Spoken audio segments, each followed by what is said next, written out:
Hello students. देखिए, आज का जो हमारा लेक्चर है जनरल इंजीनियरिंग और बीएमसी का, इसमें हम जो हमारा टॉपिक था कंक्रीट, उसे ही कंटिन्यू करने वाले हैं। ठीक है। तो देखिए, लास्ट लेक्चर हमने कंक्रीट के बारे में पढ़ा था। आपका कंक्रीट आपका क्या होती है ये मैंने आप लोगों को बता दिया था। ठीक है, फिर भी मैं यहाँ पे एक बार और रिवाइज कर देता हूँ। देखिए, कंक्रीट क्या होती है। कंक्रीट एक मिक्सचर होता है।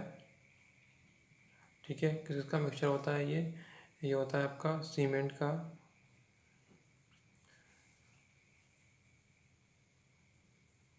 Fine aggregate plus coarse aggregate और प्लस वाटर।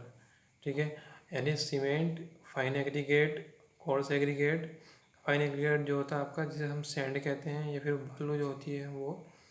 ठीक है, और वो कोर्स एग्रीगेट जिसे हम गिट्टी कहते हैं, प्लस वाटर। इन सबको हम मिलाकर, ठीक है, एक होमोजेनियस पेस्ट बना लेते हैं। वही क्या कहलाता है आपका कंक्रीट कहलाता है। ठीक है, और इसमें जो सीमेंट होता है वो एज ए बाइंडिंग मटेरियल आपका काम करता है। ठीक, इससे ये जो अलग अलग आपके जो इसमें हम इंग्रेडिएंट्स मिला रहे हैं, ठीक है, जैसे सीमेंट हो गया, फाइन एग्रीगेट हो गया, आपका कोर्स एग्रीगेट हो गया, और आपका वाटर हो गया। ठीक, तो ये सब अपने आप में अलग अलग होते हैं, लेकिन जैसे ही हम इन्हें मिक्स कर देते हैं, ठीक है, और मिक्स करने के बाद में जो हमारा प्रोडक्ट बनता है, एक नया प्रोडक्ट, वही क्या कहलाता है आपका कंक्रीट कहलाता है। ठीक है, चलिए देखिए, आज का जो हमारा टॉपिक है इसमें हम डिस्कस करेंगे आगे, वो है आपका वेरियस ग्रेड्स ऑफ कंक्रीट। ठीक है, ग्रेड्स मतलब क्या है, जो श्रेणियाँ होती हैं कंक्रीट की, हमने कंक्रीट को अलग अलग जो है भागों में डिवाइड कर दिया है। ठीक है, और उनका जो बेस है, डिवाइड करने का जो बेस है कंक्रीट को, वो क्या है, उसकी स्ट्रेंथ है। ठीक, तो देखिए क्या है इसमें, concrete is generally graded according to its compressive strength. यानी कंक्रीट को हमने जो ग्रेड्स में डिवाइड किया है वो किसकी वजह पे किया है, according to its a compressive strength, यानी जो इसकी संपीड़न सामर्थ्य होती है उसकी बेसिस पे हमने इसे अलग अलग ग्रेड्स में डिवाइड कर दिया है। ठीक है, और जो हमारा जो डिवाइड करने का जो बेस हमने लिया है, ठीक है, प्रोविज़न लिया हमने, वो कहाँ से लिया है आपका, वो एज़ पर IS 800 IS 456/2000। यानी ये हमारा एक एक कोड है, RCC का कोड है ये। ठीक है, जो सिविल इंजीनियरिंग के स्टूडेंट होते हैं वो आगे से पढ़ते हैं, बट आप लोगों के लिए ये इतना ज़्यादा इंपॉर्टेंट नहीं है, लेकिन मैंने फिर भी बता दिया आप लोगों को। जो हमने ग्रेड्स को जो हमने डिवाइड किया है वो किस कोड में किया है, ठीक है, वो एज़ पर IS, जो इंडियन स्टैंडर्ड, IS मतलब होता है इंडियन स्टैंडर्ड 456/2000। ठीक है, 2000 में एक कोड आया था आपका इंडियन स्टैंडर्ड का, और उसी के अकॉर्डिंग हमने क्या है यहाँ पे कंक्रीट्स को डिवाइड किया है। क्लियर।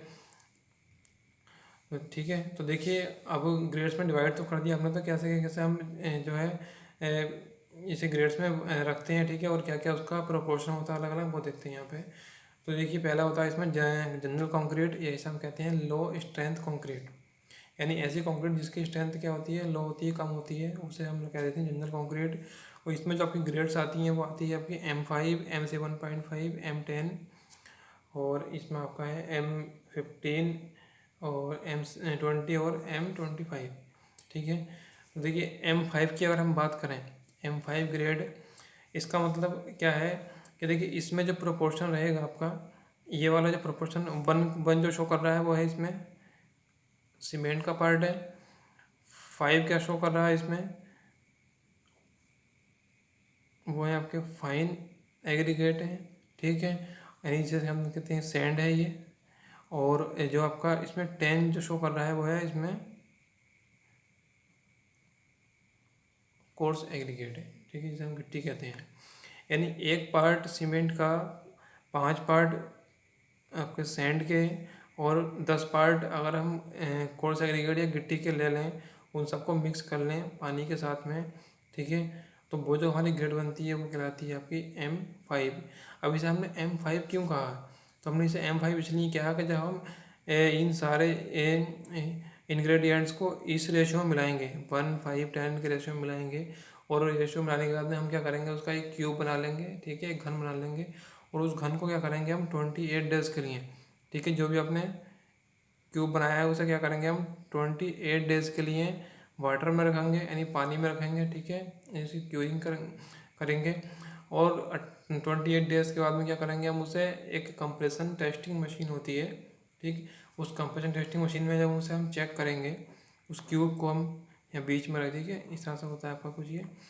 तो इसमें रख के जब हम चेक करेंगे और जब इसे लोड लगाएंगे, जब लोड लगाएंगे तो ये जो क्यूब है ये 5 न्यूटन पर mm² के लोड पे, ठीक है, यानी इतने लोड पे क्या होगा, ये आपका फेल हो जाएगा, ठीक है। तो जिस लोड पे ये फेल हो जाएगा वही क्या कहलाएगी, उसकी स्ट्रेंथ कहलाएगी, ठीक है। यहाँ पे जो लोड लगाएंगे हम, जो लोड होगा वो न्यूटन में दे रखा होगा, ठीक है, और न्यूटन में जो लोड दे रखा होगा उसे जो भी इसका एरिया होगा, ठीक है, जो सरफेस एरिया होगा इसका, आपको किसका मतलब क्यूब का जो सरफेस एरिया होगा उससे हम जब डिवाइड कर देंगे तो हमें स्ट्रेंथ मिल जाएगी आपकी न्यूटन पर mm² में, ठीक। तो M5 का मतलब ये है कि इसकी स्ट्रेंथ कितनी है, 5 न्यूटन पर mm² है। M7.5 इसका मतलब ये है कि इस कंक्रीट की जो स्ट्रेंथ होती है वो होती है आपकी 7.5 न्यूटन पर mm², ठीक है, यहाँ पर लिखी हुई है। इसका प्रोपोर्शन कितना होता है, 1:4:8, यानी 1 सीमेंट 4 फाइन एग्रीगेट और 8 कोर्स एग्रीगेट हो गया ये, ठीक है। वैसे ही आपका M10 मतलब स्ट्रेंथ कितनी है, 10 न्यूटन पर mm² है, और प्रोपोर्शन कितना है, 1:36। देखिए तो ये अलग अलग ग्रेड्स के दे रखे हैं, तो ये जो जनरल कंक्रीट होती है आपकी ये M25 तक आती है, ठीक है। इसे हम नॉमिनल मिक्स कंक्रीट भी कहते हैं, यानी इसमें जो हम ये सारे जितने भी इंग्रेडिएंट्स हैं ये हम बाई वॉल्यूम लेते हैं, उसके इन सब का आयतन के अकॉर्डिंग हम लेते हैं और इन्हें मिक्स कर लेते हैं, ठीक है। तो देखिए ये जो सारे प्रोपोर्शंस हैं आपके 1:4 है M15 के लिए, M20 के लिए 1:1.5:3 और M25 के लिए 1:2। तो ये सारे रेशियो आपको याद होने चाहिए, ठीक है। ये आपके जो प्रैक्टिकल में वाइवा होता है उसके पॉइंट ऑफ व्यू से बहुत ज़्यादा इंपॉर्टेंट है, ठीक। और अगर सिविल इंजीनियरिंग का स्टूडेंट होते हैं तो उनके लिए आपके आगे कॉम्पिटिशन एग्ज़ाम या जेईई वगैरह के एग्ज़ाम होते हैं उसके लिए भी काफ़ी ज़्यादा इम्पोर्टेंट रहता है ये, ठीक है। तो देखिए नेक्स्ट होता है आपका स्टैंडर्ड कंक्रीट। तो स्टैंडर्ड कंक्रीट में क्या आता है, आपके जो हायर कंक्रीट्स होती हैं, ठीक है, हायर ग्रेड्स कंक्रीट होती हैं वो इसमें आती हैं। जैसे आपका M35 हो गया, आपका M40, M45, M50 और M55। अब देखिए मैंने यहाँ पे इनका प्रोपोर्शन नहीं लिखा है, इनका प्रोपोर्शन मैंने इसलिए नहीं लिखा है कि इनका एग्जैक्ट प्रोपोर्शन नहीं होता है, ठीक है। इसमें जो है हम जो भी इंग्रेडिएंट्स होते हैं वो हम बाई वेट लेते हैं, ठीक है, इसके वेट के अकॉर्डिंग लेते हैं। उनके साथ सीमेंट को हमने किलोग्राम में लेना है, वैसे ही आपका फाइन एग्रीगेट को भी किलोग्राम में लेना है और कोर्स एग्रीगेट को भी हमें बाई वेट लेना है, किलोग्राम में लेना होता है, ठीक है। और इसकी जो स्ट्रेंथ होती है वो हमें इंक्रीज़ करते हैं बाई एडमिक्सचर्स, कुछ ऐसे बाहरी तत्व मिलाते हैं इसमें जो कि आपकी कंक्रीट की स्ट्रेंथ जो है इंक्रीज़ हो जाए, ठीक। इसका कोई फिक्स्ड प्रोपोर्शन नहीं होता है, लेकिन स्ट्रेंथ कितनी होती है इसकी, 35 न्यूटन पर mm² होती है। M45 की M40 की 40 न्यूटन पर mm² होती है। इस तरह से आपकी सबकी अलग अलग जो है स्ट्रेंथ होती हैं। वैसे ये नेक्स्ट आता है आपका हाई स्ट्रेंथ कंक्रीट्स। तो ये M60 से M10 M100 तक की जो ग्रेड्स आती हैं आपकी वो हाई स्ट्रेंथ ग्रेड कंक्रीट आती हैं, और इन सब की ये जो स्ट्रेंथ होती है वो जो यहाँ पर नंबर लिखा हुआ होता है वो इतनी उसकी कंप्रेसिव स्ट्रेंथ होती है। देखिए आज के लिए इतना ही, ठीक है। बाकी नेक्स्ट सेक्शन में पढ़ेंगे, और इसमें कोई भी डाउट रहा आप मुझसे कमेंट सेक्शन में